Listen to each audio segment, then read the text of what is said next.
Hello, guys, and welcome to another Lockdown Live. It's been a week or two since I've done one of these. Certain things with work and even the football coming back has kind of taken a bit of my time. But I'm really pleased to get back to these. I've got a few more lined up. So I'm really excited. So I want to introduce you to today's guest, which is Atul Kochhar, who is a celebrity Michelin chef. One of the first Asian Michelin chefs in the United Kingdom. I was lucky enough to work with him when I did a project for Thames Water around Diwali a couple of years ago, where we were talking about kind of what not to pour down sinks, and Atul gave some really good tips about kind of what to do with your fat and oil and grease after you've cooked. So, and hearing it from someone like him, who's a professional, is probably it makes a big difference rather than hearing it from someone like me, who maybe nobody will take any notice of. So, Atul, how are you? How's lockdown been for you? I'm good, Akhil. Lockdown financially and morally has been very painful. I'll be honest. I won't mince my words on that. And professionally, I think it's been kind of there was nothing. You were kind of in a jail. So whenever you are in a tough situation, I think your inner self kicks in and you got to self-motivate. And I've always been good at that for some reason. Maybe being a chef, you have to do that. And I kind of just said, carry on, get on with whatever you have in front of you. So there were positives and negatives, and both had their own benefit and disadvantages, I guess. The biggest benefit was I could get time with family, which I normally don't because of my work schedule. And I made most of it, to be honest, caught up with them. And, it was good to be around kids and mess around the way I used to do when they were little. Yeah. They are both teenagers now. So it was kind of a bit of a shock to understand that I can't keep up with them anymore. Yeah. I won't say I'm old, but I just couldn't keep up with them. Yeah. But I started doing chats with people on Instagram and WhatsApp, catching up with lots of friends. With I always kind of admired lots of chefs and wanted to talk to them and never got around to do that. So this time gave me opportunity to do that, which motivated me a lot. And I would say, as things are easing off, I'm coming out of the tunnel a bit wiser. That's what I would like to think. And I've watched some of your chats on Instagram and stuff, actually, and they have been very interesting. And I think it just, I think as well, a lot of people have had time to maybe experiment with cooking and things. I mean, I can't cook, but even I made my own pizzas 2 weeks ago, which for me is a big achievement, making the dough and everything. I was very proud of myself. So your videos have certainly been useful. And then from a kind of business sense, how's it been for you? Obviously, having a restaurant fairly new in Mayfair and things like that, how's it affected you in that way? It was painful, when Boris Johnson told the world or told the United Kingdom that don't go to the restaurant on 13th of March. That was the most grueling time for the entire hospitality industry, because government took about a week before they stepped in to say, okay, shut down and don't do anything, and we will look after everything from here on. That 1 week actually, I think, kind of destroyed the industry, which is really sad. I wish he had done it on 13th itself. So, but after that, while we knew that staff is on furlough and they are looked after, as a business owner, as a patron of the business, I still had other expenses on my head. Like landlord wouldn't go away, for example, and all the debt I have from all the suppliers, that wouldn't go away. I have to pay them if I want to come back and work in the industry again, and respectfully. So those were worries, to be honest. And first few weeks were quite muddled up. I didn't know whether I should say thank you to the government or cry on the fate that we have in front of us. But I gathered myself very quickly. I said, look, I'm not alone in this. Everyone is in it together. There will be consequences, and let's prepare ourselves best for it. And if you prepare yourself from within, you will come out stronger morally and physically as well. So I kind of started chalking a plan out that what will happen, and 4 or 5 different scenarios. and started discussing with peers in the industry, my friends, my business partners, and it gave me a lot of insight. But about 8-9 weeks into it, I got completely fed up sitting at home, and I said, okay, we got to step out and do what we do best, and that is cook. So we wanted to do for several reasons. We wanted to get in and cook for the key workers and also people who are kind of bored sitting and eating at home. They want to get out and get some food. So we opened our restaurants, 3 of them for delivery, but one after the other. So it took about 3 weeks for all of them to come around. And I think since then, life has been very busy because most of the staff is on furlough. And for me to run around among 3 restaurants and manage everything has been a bit tough. So I told, my wife was saying that, I have not seen you for weeks now. But, I chose to open the restaurants, and they need me because we are pretty much a couple of chefs in every kitchen. And so I had to rotate myself from one place to the other on the busy days to make sure that everything is running well. I mean, we sort of joke about it in our house, actually, that takeaways for a while was the only thing we had to look forward to, because we would be working during the week, get to Friday, and usually you're excited for the weekend, but then we would look at each other and think, right, so what are we going to do this weekend? We're going to do the same thing we did the last weekend. We've cleared the cupboard now. We've done that cupboard. We've done this, we've watched most things on Netflix. So takeaways actually are what kept us going. That was our exciting, what should we get Saturday for a takeaway? And actually, in a funny way, that was for a lot of people. I'm sure there's lots out there who had the same sort of thing. So yeah, I certainly think you sort of made the right call there. Thinking about sort of your career, and I don't want to go into it massively, but do you remember the moment, maybe when you were young, where you thought, cooking, chef, this is for me? Just something clicked, or was there a moment? Was there something someone said? Or was it just a gradual kind of, you got into it? A couple of times, this happened, and I felt that actually I'm quite good.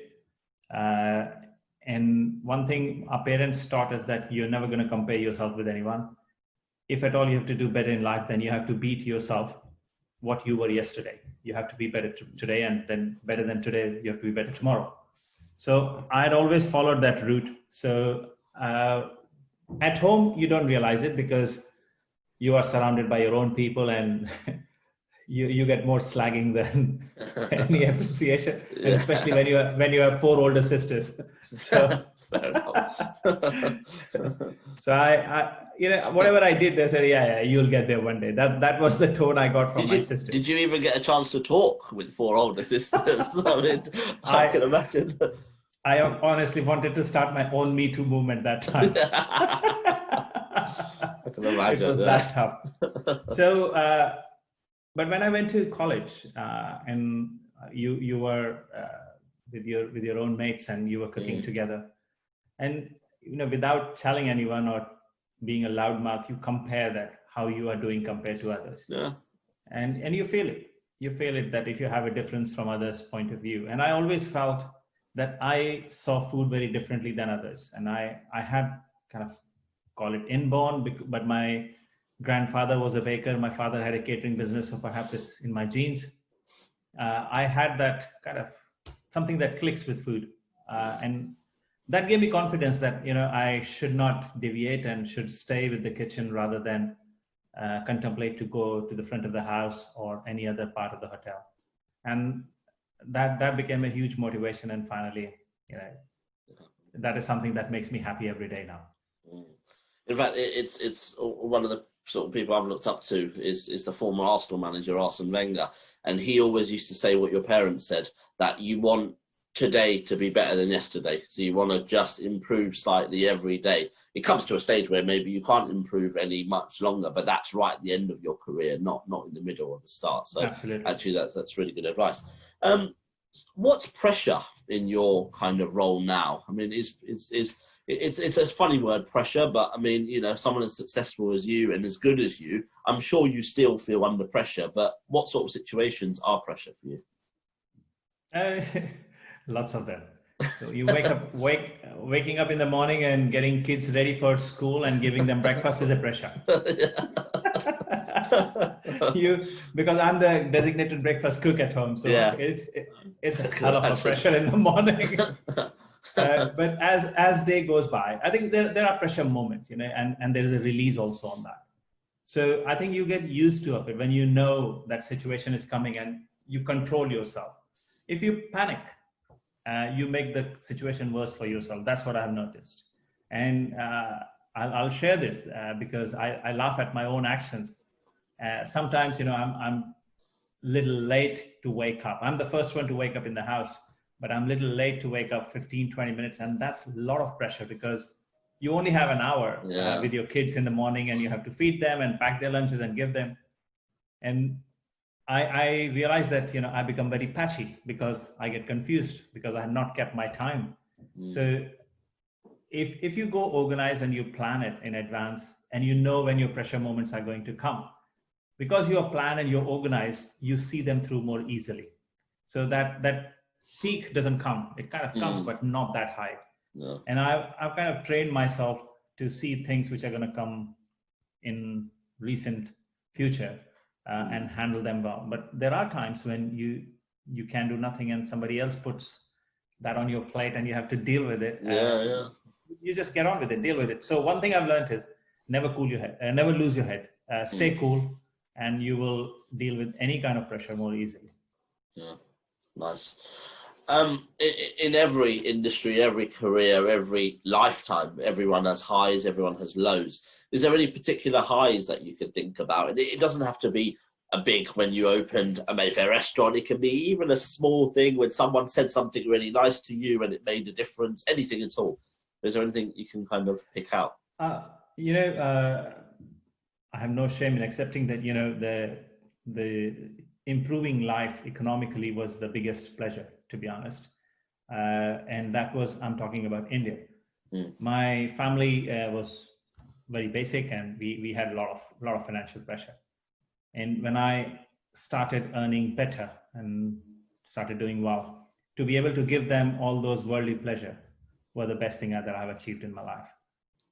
Looking back, I think I'm most proud of being able to give my parents a good old age.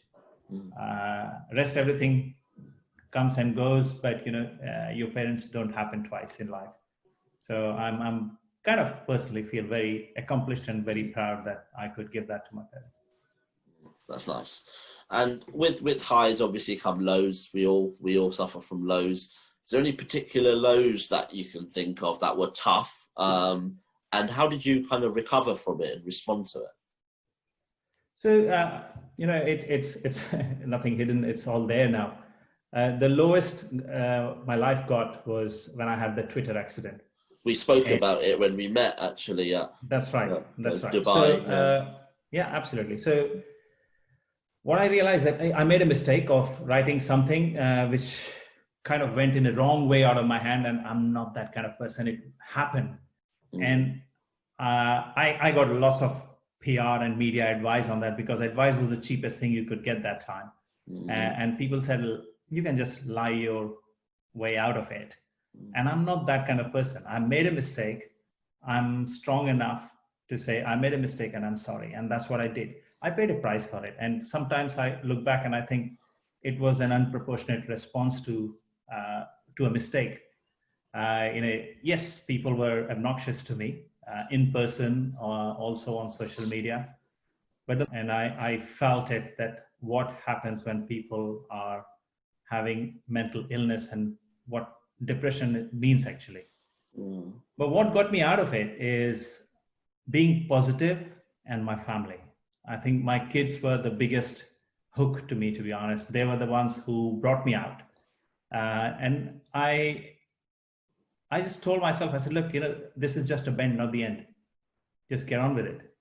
Things will be okay. And truly speaking, that's what has happened. Somebody's kind of took away my life's earning, but there was another great opportunity just 1 month away from all that. And life just changed suddenly. And I met some wonderful people who came along and said, look, things happen, move on, and we will be good together again. And things went on. And to be honest, I thank God. I thank that Almighty, thank that supreme power that, he gave me this mind, to be honest, because that mind is the center of everything. that I try to remain positive and no matter how harsh life is. And if you start thinking positive and you keep telling yourself, it'll be okay. You keep doing the right thing. Of course, don't do wrong thing. If you do wrong thing, accept it and try to correct it. But don't do anything wrong. Don't try to hurt anyone purposely. And if you did, make sure you make amend on that and have a reason that why that happened. And life turns around, and life gives you ample opportunities to correct things and be a better human. And if you don't take it, then I'm really sorry. Then you don't deserve to be called a human. Yeah. But if you made a mistake, be a human and accept it, that you made a mistake and you will not do it again. Yeah, I mean, you know, in life, nobody does something wrong on purpose. You know, we all make mistakes. We're all human, but nobody does it on purpose. And I think, like you said, admitting it is a good way. And obviously, in my industry, I work in social media and PR, and especially on social media, that I know that incident was on Twitter, and it's in 140 characters as it was then. It's a 280 now. But it's very hard to explain context, and it's perceived. Things can be perceived very differently, and I always advise people that if you are going to talk about something sensitive, maybe do a video on it where you can actually expand rather than a tweet, because it's difficult. And obviously, you sort of learned the hard way. But I learned the hard way. That's true. That's true. But you learned. And it was, you know, I never just as a personal rule, I never comment on politics. I never comment on religion. I kind of don't get into any fights with anyone. That's not my nature. Yeah. Food is my area of expertise, and family. Those are the two things I passionately love, and I just try to stay within that. But mistake happened, and you know, to be honest, Akhil, if I had not accepted that this mistake has happened, I would have lived with that guilt all my life. And I rather took that pain, what I got, than live with that guilt, because I'm much happier and much saner person today than I would have been if I had lied about it. Yeah, absolutely. And I think, funny enough, there's a trend with a few people that I've done these interviews with, and they've all talked about having people around you that you can rely on and love you and you love. So you mentioned your kids got you through it, but everyone always says you can't do it alone. You need that group who are going to tell you if you're wrong, but who are also going to help you get through those lows. I think that's really important as well. What motivates you? So considering, and I'm thinking about you now as you know, a celebrity chef. I've seen you on TV a lot. You know, people kind of adore you. You do a lot of work. You, for someone looking from outside, you've been there and done it. You know, you are at the top of your industry. But what motivates you? What gets you out of bed every day? What makes you keep going? I think passion for food, passion to succeed, and basically, you know, my father always said, if you are hunting or you're looking for success, it's not a destination, it's a journey. And I have made that my motto, that I'm on a journey and I'm going to remain on that journey. And also, whatever I was yesterday, I want to be better today and much better tomorrow. And I think I'm genuinely passionate about people. People who want to achieve something, want to get somewhere, want to do something different in life. I'm really passionate about them. And through my work, I always try to help people. And lately, after going through my own mental depression cycle, I have become hugely passionate about helping those who really need us.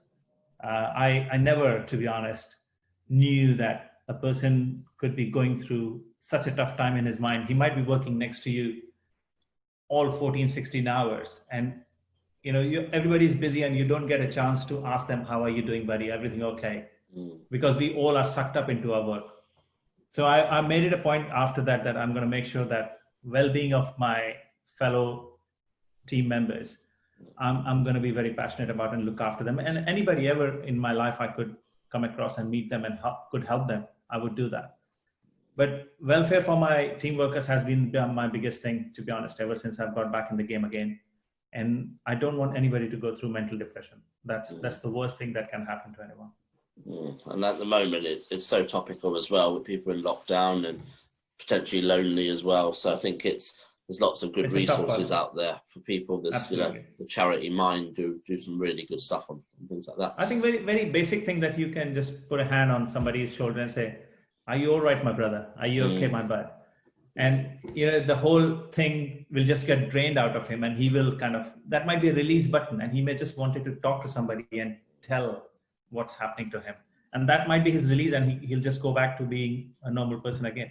And sometimes we don't allow that release to happen by piling on more pressure. Oh, you're being slow, get on with it, we got a service to run. All those things happen as well, and will keep happening. But if we keep this in mind, that there might be a lot going on through that person, and we can reach out and find out if he's okay, that might just improve everything for him.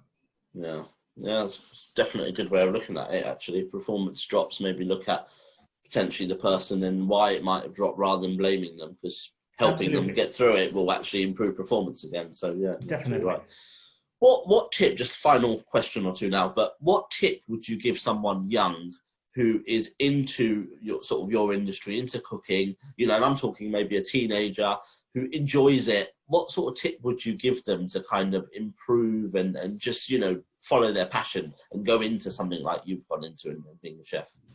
So if they're going to have a journey into the food industry, and especially through the kitchens or even the front of the house, my advice to them would be, while you're young and you can do a lot of hours and you can push yourself, go and learn from as many people as you can, because there is a phase in life when you can do this, and then comes a time when you have your own responsibility on your shoulders, and then you're kind of tied to that place or your organization because you've got to do what you're doing, and then all that experimentation desires just go away because you don't do it, because you have to focus on something different.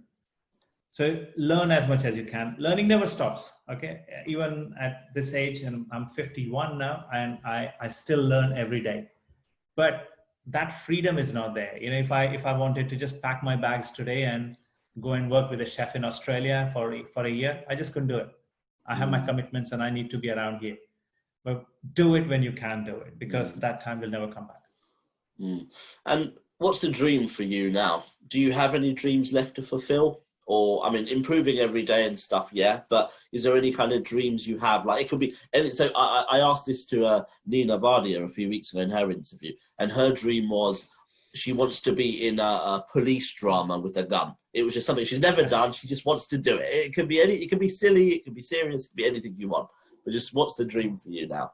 My dream is, my kids are teenagers, and before they hit the university, I want to backpack with them and go to South America, especially Peru, and travel through Peru, and also go to Machu Picchu with them. Me and my wife, we want to do this, but that will take a lot of strength and courage and physical training, I guess. So, but yeah, that's a dream which I want to fulfill, and eat around the world with them, to be honest, because I know once they get into their lives, they will have their own commitments. But before they do all that, I just want to go and eat in world's best restaurants with them. Yeah, nice. And very final question, I guess. I've had quite a few people. We obviously did a charity gala event last October, which you kindly donated a prize, which was obviously a meal for two at your restaurants and stuff like that. And I have actually had people since ask about kind of your restaurants. Obviously, you mentioned one of them that you're not involved in anymore. But just for clarity, which restaurants do you have? What are you involved in? Where can people kind of find them? So let's clarify one thing. I'm not at Banaras anymore. I left Banaras in 2018 and moved out. And 2019, I opened another restaurant in Mayfair, not very far from Banaras, called Kanishka. Kanishka is on Maddox Street, and that's my main restaurant in London. There will be another second restaurant next year, which will be called Mathura. That will be in Westminster. Oh wow! Not very far from Parliament, so it's quite a fantastic location. Nice location. Yeah. And outside London, just on the periphery, I have Hawkins in Emersham, in the Crown Inn on the High Street in Old Town. Okay. I have Sindhu in Marlow in Complete Angler Hotel. Okay. But on Marlow High Street, I've just acquired another site where we'll be opening a restaurant called Vasu, which will be North Indian Eatery. Okay. And I have another North Indian Eatery in Bromley called Indian Essence. Okay. Brilliant. Okay. Well, anyone listening, if you want more details, just drop me a message, and I'm happy to give you the websites and links and stuff like that. So I mean, thank you first for giving me your time, but I think thank you for being so honest as well. I think these kind of interviews only work if people are really honest, and I feel you've been very honest, and I think this will help many people. Well, thank you, Akhil. Anything I can do, please do let me know. And just I wouldn't, my day job wouldn't allow me to not say this without, letting you go without saying this, but what should you not be putting through your sinks, pouring through your sinks? The cooking oil, which is the leftover oil, people just make a huge mistake of just pour it down the sinks. Guys, please don't do that. Find a container or a bottle that you're going to dispose anyway. Tip your dirty oil in that, and council will be very happy to collect it with the rubbish, and they know what to do with it. It goes into recycle, and it comes back as a reusable thing in different forms. So let's not drain it, because once it goes in the drain, it does two things. That resource is wasted, that's one thing. But we have added more expense for ourselves, which goes in the form of taxes, and it becomes a big block of fat. And Thames Water calls it fat bird. So yeah, absolutely. It's Thames Water clear thousands. I think it's 80,000 blockages a year. So it's oh my God, it's a big problem. But I mean, just for anyone who's listening, me and Atul spent probably about 7 or 8 hours in a radio studio about 2 years ago talking about fats and oils and sewers and stuff. But you know what? It was useful, and we did see blockages go down a little bit then. So it was obviously fantastic. Useful. So Atul, thank you very much. Stay safe, look after yourself, look after your family, and we'll speak soon. Thanks, Akhil. Be well.